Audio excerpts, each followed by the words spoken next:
Hey y'all, today got another recurring guest, my buddy Jeff Warren from Philadelphia Sports Table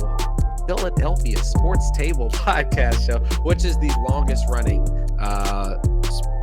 Philadelphia sports podcast. I guess how the hell did you guys decide? Let's just start there. How did you guys we're gonna do podcasts? Because I didn't even know podcasts existed. I don't even know, maybe 5 years ago.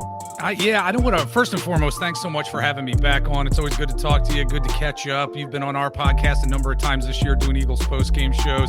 Matt, to answer your question, I don't mean to bore anybody out there, but I got my master's degree in electronic media, which is like audio and video.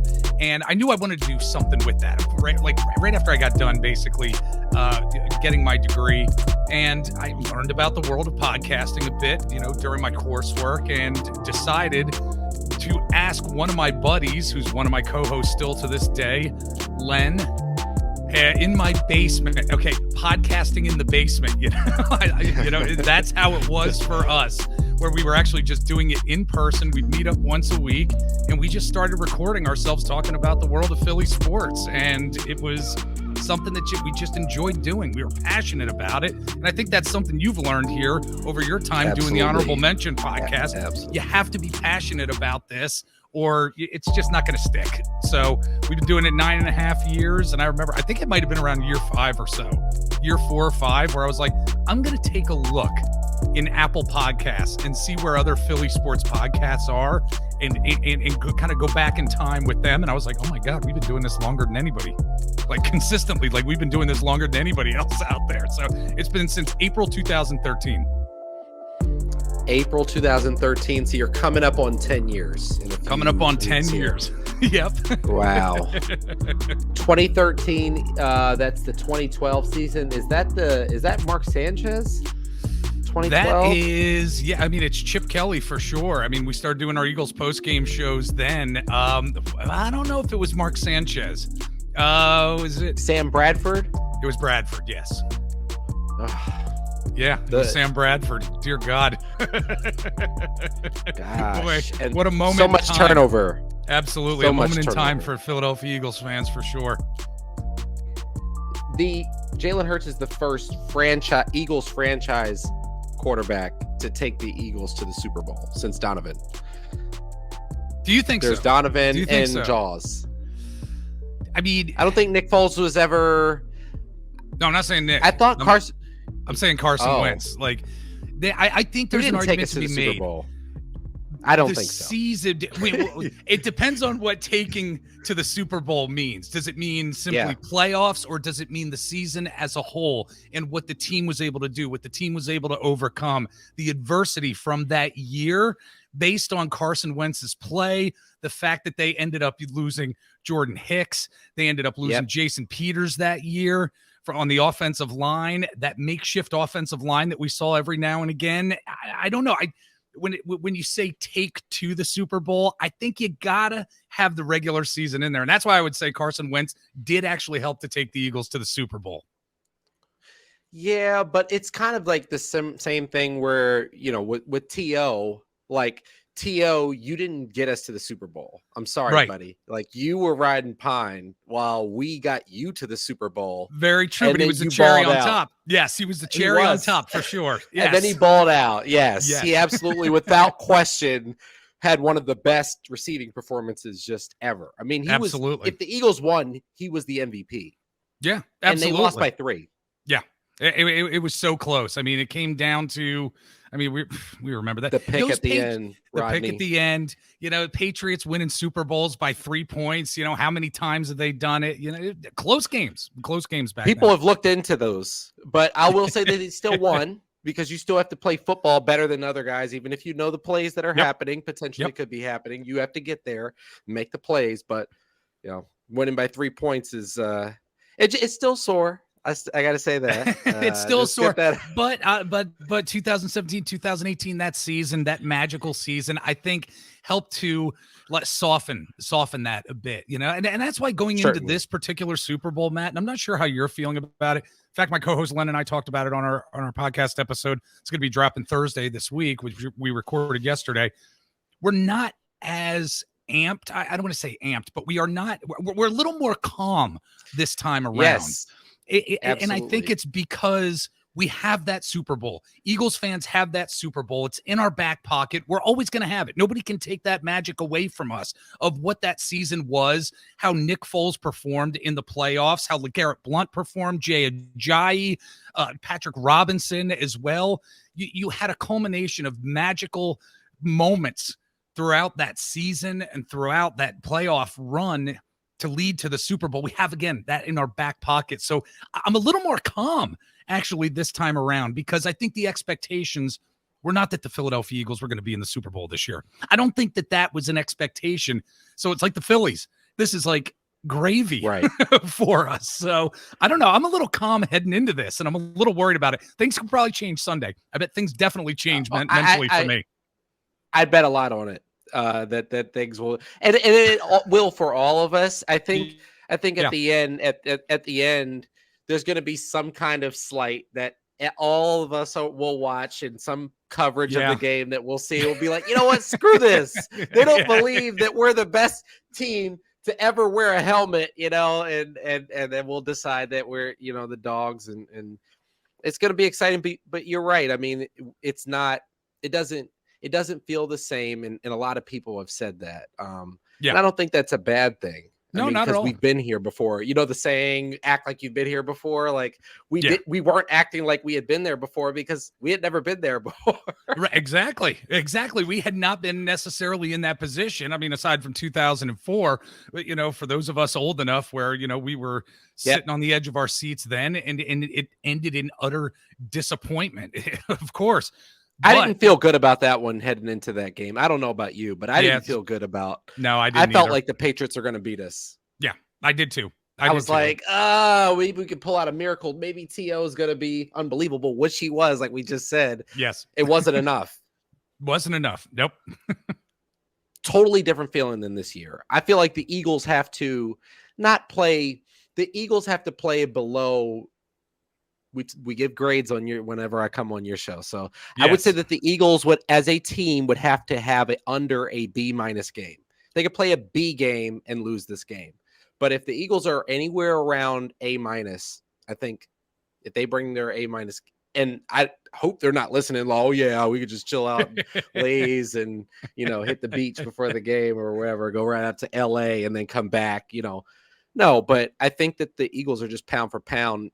Yes, the Chiefs have players who are Mahomes and Kelsey, who are transcendent all-time players who are sealed pretty much for the Hall of Fame, sealed at key positions on the quarterback and tight end. But you go down 53, if you got to do the 53 best of, it's going to be a whole lot of Eagles. It absolutely is. I mean, just to respond to what you were saying there, Matt, in terms of the grades, what you're talking about is execution. And it sounds simplistic, but the execution on the field, whether or not the ending grade is going to be a C+ for the team overall, or if it's going to be an A. It comes down to execution on all sides of the ball, offense, defense, and special teams as well. Not making mistakes, being able to execute plays. You're the number one seed in the NFC for a reason. And I think as fans, our expectation is that they are going to play like that this coming Sunday. Yeah, well, or, if it's one of those penalty fests, I was going to mention that too. Yeah. People are really, really, and I think, Sirianni wouldn't be Sirianniing if he doesn't give a win one for the Gipper kind of speech. Like, look, they're disrespecting me, man. I'm excited because y'all are great, and they're saying that I'm sophomoric and not serious, man. I'm just pumped because you guys are kicking ass out here. Do it again, sophomoric, so I can raise that trophy. And not people that say Nick Sirianni is not serious. Are you kidding me? The guy's been in the playoffs for the past 2 years. An incredible winning record. He's put together a coaching staff that has gotten this team to this point. Those are the facts. They cannot be disputed. Yes, Howie Roseman certainly deserves credit for getting a lot of these guys in here, the contracts, of course. but you got to have the execution on the field and the You leadership do. to get it done. And Nick Sirianni, Shane Steichen, Jonathan Gannon, they have been the generals out there, and they've done a damn good job. So you brought up Howie. So before we get into the Super Bowl 57, which is, chomping at the bit here for that. Yeah. But before that, the Eagles will, regardless of the outcome of this game, we know where we're hoping, but they have 2 first-round picks, including the 10th overall pick and potentially either the 31st or the 32nd pick. Do you think that they're looking at, Jahmyr Gibbs or the cornerback? What's his name? Christian Gonzalez. Mm-hmm. So to answer your question, when it comes to Gibbs coming out of Alabama, he had this past year had 151 attempts, 926 yards, 7 touchdowns. He averaged 6.1 yards per carry. Do I think that those stats are number one? First round picks, like first round pick? Honestly, I don't know. I don't think so. This team doesn't do it. This team doesn't do it. And I'm not sure a lot of other teams around the league would actually do it too. I mean, let's go back to the last running back in the NFL who was such a quote commodity for their team that the team had to pay this running back a lot of money to keep them around. And in the end, it really didn't get them that much. And I'm talking about Ezekiel Elliott. And I think we've seen, based on where his contract was, how it has actually hurt the Dallas Cowboys team. And inevitably, you can look at that running back position. And yes, we all talk about it. It has been, quote, devalued. It's bizarre to talk about that in terms of the Philadelphia Eagles, considering their rushing attack and how incredibly balanced they have kept their offensive strategy throughout this season based on a well-balanced rushing attack and passing attack as well. However, I mean, we see it week after week in the league. The running back position is just not as valuable as it once was because of a changing league. So when you talk about Gibbs, when you talk about other running backs in the first round, I'm not sure the Eagles are going to, say, yes, we have to do it. Running back in the first round. Do I think maybe in the second round, perhaps with their second round pick, their third round pick, perhaps we could see a running back. Gainwell? Yeah. So yes, something, a player along those lines, day 2 type of pick, I could absolutely see happening. But when it comes to Gibbs, I'm not sure. I really do think that from a draft perspective, when we're looking at these first 2 picks, it wouldn't surprise me if one or both were Howie either moved back in order to get more picks during this draft. I love that. Yeah, but we also have to think of what the tradition has been with this front office. It's building the future through the trenches. And we've seen how that philosophy has worked, especially this year. It has worked. And Howie has something in terms of that strategic mindset of what needs to be done to win playoff games. And it's winning in the trenches, because that's what's happened here. It wouldn't surprise me if a defensive lineman or offensive lineman are picked in the first round. That's where I'm thinking at this particular point. Look, if Joey Porter Jr. is there at number 10, holy cow, absolutely take him. Don't trade the pick back. I would take Joey Porter Jr. in a second, because, and I know we're probably going to get to what the cornerback position may look like in the future. Some of these guys may not be here in the future. So that's my thoughts as it pertains to the draft and these first round picks. Yeah, exactly. Absolutely. Yeah. But we're not going to be able to keep Bradbury. You're thinking that, right? I mean, is there any way? Yeah. I mean, it's going to be tough. I mean, I was reading reports where he's going to be commanding perhaps, a $50 million contract over the course of a few years. And it's going to be really tough. What are there, 18 plus free agents that the Philadelphia Eagles have, when the new season starts? It's going to be very, very tough for them to be able to keep James Bradbury. In fact, I remember reading an article recently where James Bradbury said he was open to returning to the Giants in free agency. He's on a $7.5 million deal right now that included $3 million in incentives, which he's probably going to get at this point. But again, 18 plus unrestricted free agents set to hit the open market, and the team is likely going to covet retaining CJ Gardner-Johnson, which they should.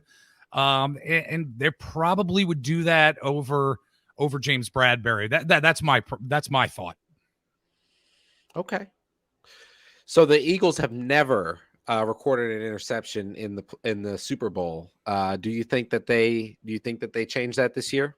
It could happen. Look, Patrick Mahomes, we know, is incredible. He's incredible in so many ways. He has the top passer rating in NFL history, 106.1, I believe it is off the top of my head. And we have seen him make mistakes when he is on the run. And we know what a prolific defense the Eagles have. Absolutely. I do think it could happen.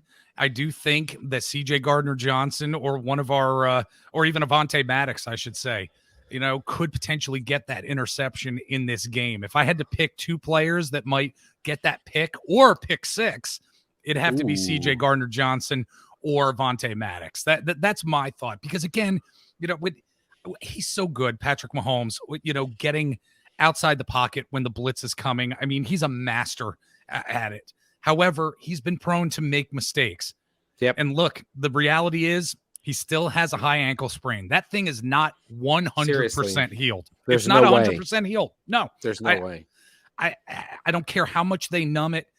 There's going to be some sort of issue, I think, with that. Would he ever admit that? No. Would the doctors ever admit that? Absolutely not.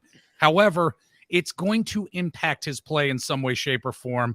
And I think that interception is likely going to be happening this Sunday. So to that point, over under 5 screen passes from the Chiefs. Oh, I think it's over. I really do. I think it's over. Screen pass them to death. Huh? Oh, Isaiah Pacheco. And how many times have we seen that tight end screen pass to Travis Kelce that goes for 15, 20 yards? I can absolutely see that happening at least a couple times because, again, the pursuit is going to be Patrick Mahomes. Get him off his game. I do think Jonathan Gannon may end up dialing more than 24% of blitzes that we saw during the course of the regular season. I believe that's the stat. 24% of snaps were blitzes. I do believe we may see a little bit more than that in this game to get Mahomes off his game, get him running on that ankle. But then you just have to worry about the screen game because, Andy Reid, he is a Jedi. He is a Jedi when it comes to the screen game. Always has, always will be, whether it's Isaiah Pacheco or Travis Kelce. I think we're going to see a decent amount of screens in this game. I would definitely go over on the 5. He is a master in terms of Jedi master in terms of drawing up the plays, but the clock management, I wish somebody would sit down, Andy Reid's sons or kids would just be buy him Madden for Christmas or something. Andy, this is why you you have 3 timeouts left. It's 2:15.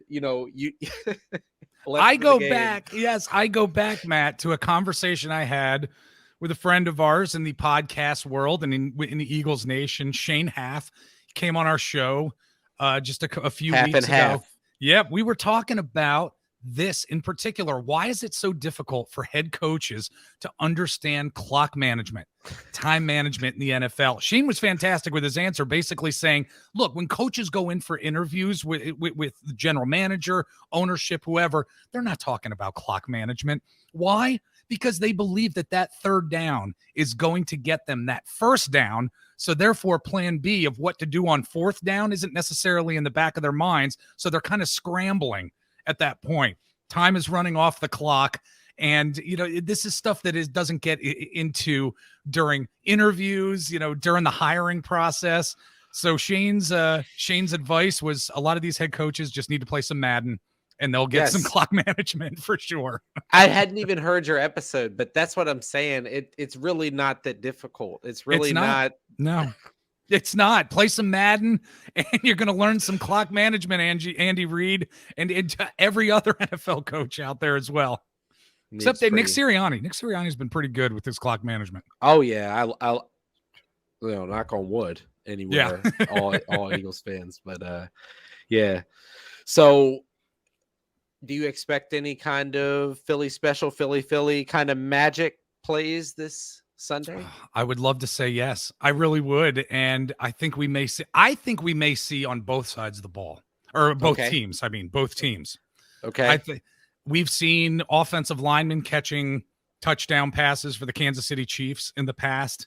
A lot of trickery that they have been implementing within their offensive. It seems like every week there is a new trick play that the Kansas City Chiefs run. We're definitely going to see something for sure. It's the Super Bowl. It's the largest football stage in the world.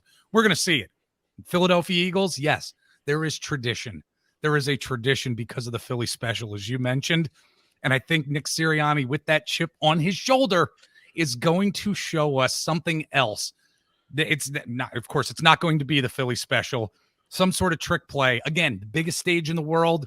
I think we're going to see some sort of trickery coming from both teams this week. The tradition now demands it every time the Birds go to the Super Bowl. There must be some kind of trickeration. Yes, it has to happen. There has to be another statue outside. This one isn't called Philly. Maybe it's called Rocky. Yeah. I can't believe I just said that. But well, did you see any like the replays where they have the offensive linemen like motion? Yeah. They've like moved offensive. I mean, they've done a lot of really interesting stuff. They absolutely have. I think we're going to see some trick plays definitely this coming week. Definitely. I've always wondered why people don't more often do the fake spike and throw the bomb. Yes. I can hardly remember a time when that has happened. I remember one time growing up when I was a little cherub. I remember it. I forget which team it was, but I remember it happening and thinking, man, fantastic. You got to do that more often. I mean, it's a touchdown. If it's for all the marbles, the Eagles or the Chiefs are moving it. They're about at the 40-yard line, and everybody's like, you act really flustered, act like you're about to. You're like, oh my god, let's get the spike. You pull up, and your guy's already gone because the corner is going to be just kind of dawdling around. Right, the guy's going to be smoked. Yeah, absolutely. I love it. More teams should do it. More coaches should put that in the playbook for sure. Because it comes down to clock management cheating. Too. That's part of clock management. Yeah. All game, we're trying to trick you. So it's not our job to not trick you. Right. Exactly. We're going to see some trick plays in the Super Bowl for sure. Yeah. I mean, back in the day, the play action used to be a trick play. It's just more and more. Yeah. The play action was a trick play, and now it's just a staple here in the NFL. Isn't it amazing? From different formations. Oh, just how it's amazing to see how far this game has come over the past few decades. Absolutely. So regardless of the outcome, who do you think will be the Eagles MVP in this game? It's an interesting... based on how this season has gone, if you had to try to predict dominance on either side of the ball, I could see Hassan Reddick being an MVP based on the fact that, look, these Chiefs tackles are not good. The tackles, the left tackle, the right tackle for the Chiefs, Hassan Reddick, I think that, yes, very much. I mean, when they get set, you have a bendy end coming around like Hassan Reddick, like we have seen in terms of his skill set. He's going to be able to get around these guys, and they're probably going to perhaps double team him. Then again, they're probably going to need to double team Fletcher Cox as well, Javon Hargrave. It's going to be interesting to see what the offensive blocking is going to look like for the Kansas City Chiefs. So I could see Hassan Reddick potentially being an MVP candidate in this game, but I could also see somebody like AJ Brown, Devontae Smith as well. Of course, everybody is, the conventional wisdom says Jalen Hurts, of course. And I know we would love that and want that because it just solidifies. I mean, come on. And it solidifies that franchise quarterback talk that we've all been discussing throughout this season. That conversation's already over, right? I mean, it really is. Not even. Yes. I think yes, AJ Brown, Devontae Smith, I think are two candidates on the offensive side of the ball that really could come out of this as being the MVP of this game. Because when you look at these rookie cornerbacks, of the Kansas City Chiefs. They're not the worst. They're not the worst cornerbacks by any stretch, but you have the talent in A.J. Brown and Devontae Smith to really expose their inexperience, and especially on a stage like this. And you got to love Devontae Smith this past week saying, you know what? I've been in big games before. This is another game to me. Being very calm about what he understands his job to be. And he's the type of guy that gets it done. So I could see either wide receiver coming up with the MVP at the end of this game. To the point about A.J. Brown, I mean, he's going to be a size mismatch for L'Jarius Sneed is probably who they're going to put on him. And I've been so confused all season. We haven't seen it yet, but end arounds to A.J. Brown. I mean, he can do that. I don't understand where that's at. If I don't see it in this game, I'm going to be very confused. Okay, because that's what I was envisioning. Because he's a Debo type. I think he's better than Debo, but yeah. I am still on that hangover because of Jalen Reagor, quite frankly. Having those. Oh, you don't want to see that play. They said, screw that play. We haven't seen a lot of it because I don't know how well this team can actually execute that play. Because we haven't seen it too much throughout this season. I mean, of course we've seen it. We've seen Quez Watkins with that particular play. I would love to see, like you, A.J. Brown getting that opportunity. Is he going to be able to get some yards, even if it's 5 yards on a first down or second down? I think that's huge, in terms of that particular play. Those plays usually don't net too many yards in the league. And again, I'm still kind of hungover from Jalen Reagor trying to do that for 3 years. That's what one of our guests recently was talking about with really? Punt return. Punt return. They're like Britton Covey. They just want the Eagles have just decided please just catch the punt and don't do anything stupid. Just catch the punt when you need to. Yeah. I don't care if it's at the 2-yard line. Catch the punt. Okay. Let him go 98 yards. Yes. Just don't screw it up. Just exactly.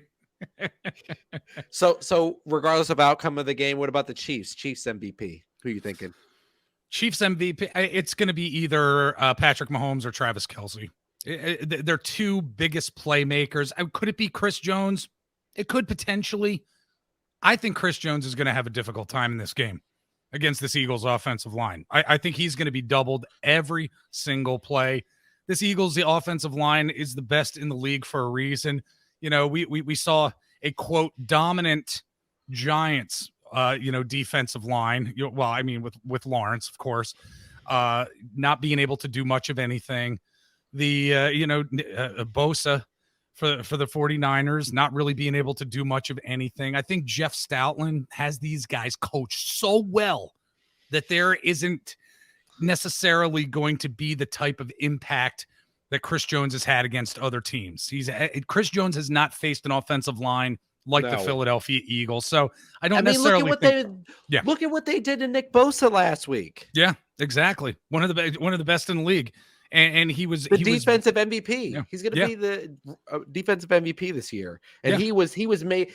Where was he? Other than the time that they went to TV timeout because he was injured, and then the one time he had the near safety Jalen Hurts. Those are the only times I saw him on the screen. Yeah, that's doing about anything important. That's about it. So I don't think Chris Jones is going to be the MVP. I think it's going to come down to Patrick Mahomes or Travis Kelce in the end, because those are the biggest weapons on this Kansas City Chiefs team.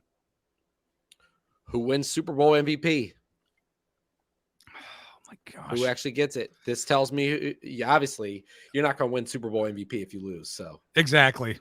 I think the Eagles are going to win this game by a score of 27-24. That's my scoring prediction.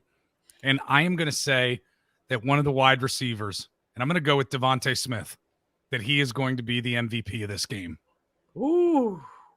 I know it's a take. It's a take. But it would be very exciting. It would, because it means it's going to be a passing game. And we've been used to rushes, to, of course, control the clock, control time of possession in the third quarter. But I think I think that there are going to be so many mismatches with regard to these wide receivers. I think Devontae Smith has a great opportunity to just completely eat this week. But that means that Jalen Hurts has to give him the ball. So maybe it's going to be Jalen Hurts, the MVP too. So I'm hoping it's a wide receiver based on the fact, Matt, that how long has it been since we've had a wide receiver core that we have like right now? Never. You know, it basically never. I mean, you can go back to Deshaun Jackson and Jeremy Maclin, but it's not the same. You know, people can say that, but it's both of these guys are better than both of those guys. Absolutely. I love Deshaun Jackson. Same here. Devontae Smith is better than him. Sorry. Yes, absolutely. I completely agree. But I think that's why I want one of the wide receivers to win MVP in this game, in this Super Bowl, just because of what the wide receiver position has actually meant to this team. And yes, how he actually went out and got great wide receivers. Well, that's what I was going to say. I don't think a single player on this team winning MVP would make Howie look better. The Jalen Reagor trade basically didn't happen. Right. Or right. Jalen Reagor draft pick didn't happen if Devontae Smith wins Super Bowl MVP. Yeah, there you go. Absolutely. I agree. Where are you watching it from, Jeff? I'm going to be watching here at home. You know, you can hear my voice. It's a little rough here. I'm been recovering from a bit of an illness, so I'm going to be staying here at home. I think we're going to get some crock pot stuff going, some good food throughout the course of the day and into the evening. I'm looking forward to hanging out with my family. Hopefully my twin daughters are going to watch a little bit of the game. I was trying to talk them into it this past week in the car when I'm running around to their activities, and they're telling me they may have a sleepover with their friends. And I said, I can't believe you. I said, I can't believe you would do this to me. Having a sleepover with your friends instead of watching this Eagles game. So I don't know. And it's a Sunday too. I'm not sure why they think they're going to have a sleepover since they have school the next day. They don't even want to see the Super Bowl ads, huh? I know. The Super Bowl halftime. These kids. Well, Jeff, thank you so much for coming on. It's always fun. Oh, buddy, People go listen to the Philadelphia Sports Table podcast. Again, it's the longest running one, and obviously because they stay consistent. Jeff has me on there all the time. If you like this show, go check that one out. He has some other fantastic guests over there. Jeff, what can we look forward to?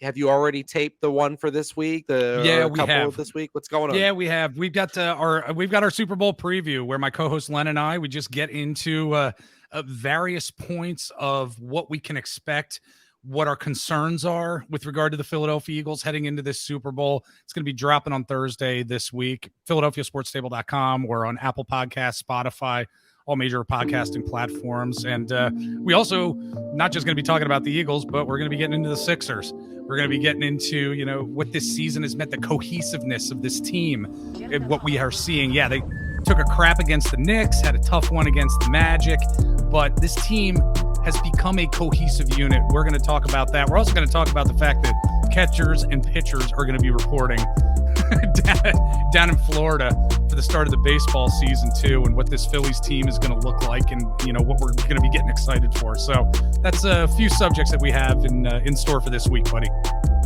Oh, it's a great time to be a Philly sports fan. That's why you stick with your teams, even when they've stunk, because all of these teams in recent years have stunk pretty bad. Yes. That's why you ride the roller coaster back up to the top. Absolutely. Thank y'all so much for listening. Yeah, you got it. I was going to say, man, I'm looking forward to having you on in the future. I know we've done a lot of Eagles talk this year on my podcast, but I want to get into some Sixers talk with you. I want to have you on the Philadelphia Sports Table. Let's get into some Sixers talk in the very near future. Okay, buddy? Let's do it. See y'all.